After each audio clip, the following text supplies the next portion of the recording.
ಓಂ ನಮಃ ಶಿವಾಯ. ಸ್ವಾಮಿ ಕುಲಕಚ್ಚು. ನನ್ನೆಲ್ಲ ಪ್ರೀತಿ ವೀಕ್ಷಕರಿಗೆ ಶಿವಾಯಂ ಕನ್ನಡ ಆಧ್ಯಾತ್ಮಿಕ ಚಾನೆಲ್ಗೆ ಸ್ವಾಗತ. ದೇವರ ಚಿತ್ರವಿರುವ ಬೆಳ್ಳಿಯ ನಾಣ್ಯವನ್ನು ನಿಮ್ಮ ಬಳಿ ಇಟ್ಟುಕೊಂಡರೆ ಏನೆಲ್ಲ ಲಾಭವಿದೆ ಅನ್ನೋದನ್ನು ತಿಳಿಸ್ಕೊಡ್ತೇನೆ. ಅದಕ್ಕಿಂತ ಮುಂಚೆ ನನ್ನ ಚಾನಲ್ ನೋಡೋದು ಮಾತ್ರ ದಯವಿಟ್ಟು ಸಬ್ಸ್ಕ್ರೈಬ್ ಮಾಡೋದನ್ನು ಮರಿಬೇಡಿ. ಸಬ್ಸ್ಕ್ರಿಪ್ಷನ್ಸ್ ಫ್ರೀ ಆಗಿರುತ್ತೆ. ಹಾಗೆಯೇ ಲೈಕ್ ಮಾಡೋದನ್ನು ಆದಷ್ಟು ಶೇರ್ ಮಾಡೋದನ್ನು ಮರಿಬೇಡಿ. ಹಾಗೆ ನಿಮ್ಮ ಏನೇ ವೈಯಕ್ತಿಕ ಸಮಸ್ಯೆ ಇದು ಮುಕ್ತವಾಗಿ ಕಮೆಂಟ್ ಬಾಕ್ಸಲ್ಲಿ ಕಮೆಂಟ್ ಹಾಕಿ ರಾಶಿ ನಕ್ಷತ್ರದ ಜೊತೆಗೆ ಸಮಸ್ಯೆ ಏನು ಅಂತ ಡೀಟೇಲ್ ಆಗಿ ಬರೆದು ಕಳುಹಿಸಿ. ಒಂದು ವೇಳೆ ರಾಶಿ ನಕ್ಷತ್ರ ಗೊತ್ತಿಲ್ಲ ಅಂದರೆ ಪರವಾಗಿಲ್ಲ, ಜನ್ಮ ದಿನಾಂಕವನ್ನು ಸೂಚಿಸಿ ಖಂಡಿತವಾಗ್ಲೂ ರಾಶಿ ನಕ್ಷತ್ರವನ್ನು ಗುರುತಿಸಿ ಅದಕ್ಕೆ ಸೂಕ್ತ ಸುಲಭ ಪರಿಹಾರವನ್ನು ನಾನು ಅಲ್ಲಿ ಸೂಚಿಸ್ತೇನೆ. ಸಬ್ಸ್ಕ್ರೈಬ್ ಅಂತ ಒತ್ತುವಾಗ ಅಲ್ಲಿ ಸೈಡಲ್ಲಿ ಬೆಲ್ ಐಕಾನ್ ಇರ್ತದೆ, ಪ್ರೆಸ್ ಮಾಡಿದಾಗ ಆಲ್ ಅಂತ ಬರುತ್ತೆ. ಅದನ್ನು ಪ್ರೆಸ್ ಮಾಡೋದನ್ನು ಮರಿಬೇಡಿ ಅಂತ ಹೇಳ್ತಾ, ನಾನು ನಂಬಿರೋ ಶಿವದೇವರ ಕುಲಕಚ್ಚು ದೇವರ ಆಶೀರ್ವಾದ ಕೂಡ ನನ್ನ ಪ್ರೀತಿಯ ವೀಕ್ಷಕರ ಮೇಲೆ ಸದಾ ಇರುತ್ತೆ ಅಂತ ಹೇಳ್ತಾ, ವಾಸ್ತು ಪ್ರಕಾರ ದೇವರ ಚಿತ್ರವಿರುವ ಬೆಳ್ಳಿಯ ನಾಣ್ಯವನ್ನು ಮನೆಯಲ್ಲಿ ಇಡುವುದರಿಂದ ಸಾಕಷ್ಟು ಪ್ರಯೋಜನಗಳನ್ನು ನೀಡುವಂಥದ್ದು. ಹಾಗೆಯೇ ಯಾವ ಎಲ್ಲ ಪ್ರಯೋಜನಗಳು ಇರುವಂಥದ್ದು ಅನ್ನೋದನ್ನು ಹೇಳ್ತೇನೆ. ಅನೇಕ ಬಾರಿ ನಾವು ಬೆಳ್ಳಿಯ ನಾಣ್ಯಗಳನ್ನು ನಮ್ಮ ಮನೆ ಅಥವಾ ಪೂಜಾ ಸ್ಥಳದಲ್ಲಿ ಇಡುವಂಥದ್ದು. ಕೆಲವು ಬೆಳ್ಳಿಯ ನಾಣ್ಯಗಳು ಯಾವುದಾದ್ರೂ ಚಿಹ್ನೆಯನ್ನು ಹೊಂದಿರ್ತವೆ, ಆದರೆ ಕೆಲವು ಬೆಳ್ಳಿಯ ನಾಣ್ಯಗಳಲ್ಲಿ ದೇವರ ಚಿತ್ರ ಇರುವಂಥದ್ದು. ಹಾಗಾಗಿ ದೇವರ ಚಿತ್ರವಿರುವ ಬೆಳ್ಳಿಯ ನಾಣ್ಯಗಳನ್ನು ಮನೆಯಲ್ಲಿ ಇಟ್ಟರೆ ಆಗುವ ಪ್ರಯೋಜನ ಮತ್ತು ವಾಸ್ತು ಪ್ರಕಾರ ದೇವರ ಚಿತ್ರವಿರುವ ಬೆಳ್ಳಿ ನಾಣ್ಯ ಹಲವಾರು ಪ್ರಯೋಜನಗಳನ್ನು ನೀಡುವಂಥದ್ದು. ಇದು ಸಂಪತ್ತು ಸಮೃದ್ಧಿಗೆ ಸಹಾಯ ಮಾಡುವಂಥದ್ದು. ನಕಾರಾತ್ಮಕ ಶಕ್ತಿ, ಮಾನಸಿಕ ಶಾಂತಿ, ಆರೋಗ್ಯ, ಶಿಕ್ಷಣ, ವೃತ್ತಿ ಜೀವನದಲ್ಲಿ ಕೂಡ ಯಶಸ್ಸು ಮತ್ತು ಸಂಬಂಧಗಳನ್ನು ಸುಧಾರಿಸುವಂಥದ್ದು. ಅದು ಯಾವುದೇ ಚಿತ್ರ ಇರಲಿ, ಎಲ್ಲ ದೇವರ ಅಂದರೆ ಒಂದೊಂದು ಕಾಯಿನಲ್ಲೇ ಒಂದೊಂದು ದೇವರ ಚಿತ್ರವಿರುವಂಥದ್ದು. ಯಾವುದೇ ಕಾಯಿನ್ ಇರಲಿ, ಅದನ್ನು ಇಟ್ಟರೆ ಯಾವ ಥರ ಲಾಭ ಪಡ್ಕೋಬಹುದು. ಸಮೃದ್ಧಿ ಮತ್ತು ಸಂಪತ್ತಿನ ಲಾಭ. ವಾಸ್ತು ಪ್ರಕಾರ ದೇವರ ಚಿತ್ರವಿರುವ ಬೆಳ್ಳಿಯ ನಾಣ್ಯವು ಸಂಪತ್ತು ಸಮೃದ್ಧಿಯನ್ನು ಆಕರ್ಷಿಸಲು ಸಹಾಯ ಮಾಡುವಂಥದ್ದು. ಬೆಳ್ಳಿಯು ಸಂಪತ್ತು ಮತ್ತು ಸಮೃದ್ಧಿ ದೇವತೆಯಾದ ಲಕ್ಷ್ಮೀ ದೇವಿಯೊಂದಿಗೆ ಸಂಬಂಧ ಹೊಂದಿರುವಂಥದ್ದು.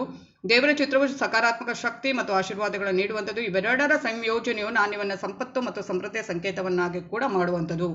ಹಾಗೆಯೇ ಬೆಳ್ಳಿ ನಕಾರಾತ್ಮಕ ಶಕ್ತಿಯನ್ನು ತೆಗೆದುಹಾಕಲು ಸಹಾಯ ಮಾಡುತ್ತೆ. ದೇವರ ಚಿತ್ರವು ಸಕಾರಾತ್ಮಕ ಶಕ್ತಿ ಮತ್ತು ಆಧ್ಯಾತ್ಮಿಕತೆಯನ್ನು ಸಂಕೇತಿಸುವಂಥದ್ದು. ಇವೆರಡ ಸಂಯೋಜನೆಯು ನಾಣ್ಯವನ್ನು ನಕಾರಾತ್ಮಕ ಶಕ್ತಿ ವಿರುದ್ಧ ರಕ್ಷಣೆ ಪ್ರಬಲ ಸಾಧನವನ್ನಾಗಿ ಮಾಡುತ್ತೆ. ಮಾನಸಿಕ ಶಾಂತಿ ಮತ್ತು ಸಕಾರಾತ್ಮಕತೆ. ದೇವರ ಚಿತ್ರವು ಮನುಷ್ಯಗೆ ಶಾಂತಿ, ಸಕಾರಾತ್ಮಕತೆಯನ್ನು ನೀಡುವಂಥದ್ದು. ಬೆಳ್ಳಿಯು ಚಂದ್ರನೊಂದಿಗೆ ಸಂಬಂಧ ಹೊಂದಿರುವಂಥದ್ದು. ಇದನ್ನು ಮನಸ್ಸಿನ ಸಂಕೇತ ಅಂತಲೂ ಪರಿಗಣಿಸಲಾಗುತ್ತೆ. ಇವೆರಡ ಸಂಯೋಜನೆಯು ಮಾನಸಿಕ ಶಾಂತಿ, ಸಕಾರಾತ್ಮಕತೆಯನ್ನು ಹೆಚ್ಚಿಸಲು ಸಹಾಯ ಮಾಡುವಂಥದ್ದು ಈ ಬೆಳ್ಳಿಯ ನಾಣ್ಯ. ಆರೋಗ್ಯ ಮತ್ತು ಸಮೃದ್ಧಿ. ರೋಗಗಳನ್ನು ತಡೆಗಟ್ಟಲು ಆರೋಗ್ಯ ಪ್ರಯೋಜನಗಳಿಗಾಗಿ ಬೆಳ್ಳಿಯನ್ನು ಶುಭವೆಂದು ಪರಿಗಣಿಸಲಾಗಿದೆ. ದೇವರ ಚಿತ್ರವು ಆಶೀರ್ವಾದ ಮತ್ತು ರಕ್ಷಣೆಯನ್ನು ನೀಡುವಂಥದ್ದು. ಇವೆರಡರ ಸಂಯೋಜನೆ ಆರೋಗ್ಯ ಮತ್ತು ಸಮೃದ್ಧಿಯನ್ನು ಕೂಡ ಉತ್ತೇಜಿಸಲು ತುಂಬ ಸಹಾಯ ಮಾಡುತ್ತೆ. ಶಿಕ್ಷಣ ಮತ್ತು ವೃತ್ತಿ ಜೀವನದಲ್ಲಿ ಕೂಡ ಯಶಸ್ಸು. ದೇವರ ಚಿತ್ರವು ಜ್ಞಾನ, ಶಿಕ್ಷಣವನ್ನು ಸಂಕೇತಿಸುವಂಥದ್ದು. ಬುದ್ಧಿವಂತಿಕೆ ಮತ್ತು ಏಕಾಗ್ರತೆಯನ್ನು ಹೆಚ್ಚಿಸಲು ಬೆಳ್ಳಿಯನ್ನು ಸಹಾಯಕವೆಂದು ಪರಿಗಣಿಸಲಾಗಿದೆ. ಇವೆರಡರ ಸಂಯೋಜನೆಯಿಂದ ನಾನು ಶಿಕ್ಷಣ, ವೃತ್ತಿ ಜೀವನದಲ್ಲಿ ಯಶಸ್ಸನ್ನು ಸಾಧಿಸಲು ಸಹಾಯ ಮಾಡುತ್ತೆ. ಹಾಗೆ ಸಂಬಂಧಗಳನ್ನು ಸುಧಾರಿಸಲು ಕೂಡ ಇದು ಸಹಾಯ ಮಾಡುವಂಥದ್ದು.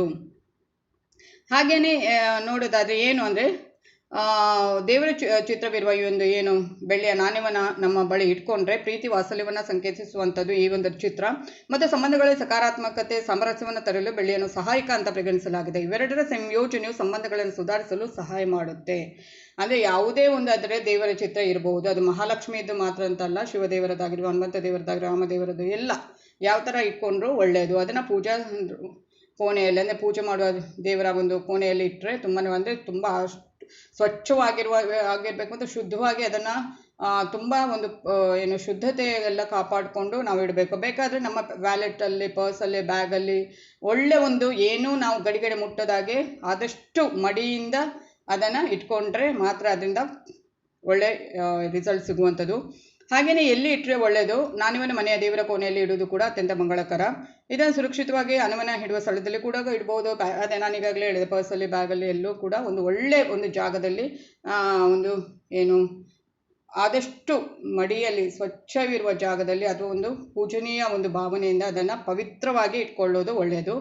ನಾಣ್ಯವನ್ನು ಯಾವಾಗಲೂ ಸ್ವಚ್ಛವಾಗಿರಿಸ್ಕೊಳ್ಬೇಕು. ಯಾವುದೇ ರೀತಿಯಲ್ಲಿ ಅಪವಿತ್ರಗೊಳಿಸಬಾರ್ದು. ನಾಣ್ಯವನ್ನು ಗೌರವದಿಂದ ಇಟ್ಟುಕೊಂಡ್ರೆ ಅದರಿಂದ ನಮಗೆ ಖಂಡಿತವಾಗ್ಲೂ ಒಳ್ಳೆಯ ಒಂದು ರಿಸಲ್ಟ್ ಸಿಗುವಂಥದ್ದು. ಸುಮ್ಮನೆ ಏನೋ ಇಡಬೇಕು ಅಂತ ಇಡೋದಲ್ಲ, ಅದ್ರ ಬಗ್ಗೆ ಆದಷ್ಟು ಗಮನವನ್ನು ಕೊಡಬೇಕು. ಅಷ್ಟು ಪವಿತ್ರತೆಯನ್ನು ಕಾಪಾಡ್ಕೋಬೇಕು, ಸ್ವಚ್ಛವಾಗಿ ಇಡಬೇಕು.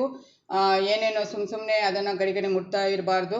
ಒಂದು ಒಳ್ಳೆ ರೀತಿಯಲ್ಲಿ ಭಕ್ತಿಯಿಂದ, ಒಂದು ನಿಷ್ಠೆಯಿಂದ ಮತ್ತು ಒಂದು ನಮಗೆ ನಂಬಿಕೆಯಿಂದ ನಾವು ಅದನ್ನು ಇಟ್ಕೊಂಡು ಅದರ ಬಗ್ಗೆ ಏನು ಪೂಜೆ ಪುರಸ್ಕಾರ ಅಥವಾ ಒಂದು ಒಳ್ಳೆ ಭಕ್ತಿಯಿಂದ ನೋಡಿದರೆ ಮಾತ್ರ ನಮಗೆ ಖಂಡಿತವಾಗ್ಲೂ ಪ್ರತಿಯೊಂದರಲ್ಲೂ ಸಕ್ಸಸ್ ಸಿಗುವಂಥದ್ದು.